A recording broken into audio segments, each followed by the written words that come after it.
Ang kadagkuan sa Cebu Doctors University Hospital naningil sa Cebu City Government og 700,000 pesos hospital bills sa mga benepisyaryo sa City Hospitalization Assistance and Medicines Program kon CHAMP. Ang maong kantidad gigamit alang sa mga hospital services, admissions ug mga professional fees sa mga doctors nga niatiman sa mga di mo minus 20 ka mga pasyente nga na-admit sa ospital gikan January 1, 2007 hangtod sa March 28, 2009. Si Cebu City Administrator Lucel Mercado ni pasalig nga andam silang mubayad tungod kay duna sila'y gigahin nga pondo alang sa CHAMP program.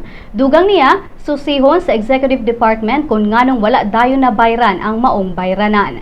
Kung dili makabayad ang Cebu City Government, ang ospital mibahad nga dili na sila mudawat og mga referrals gikan sa syudad.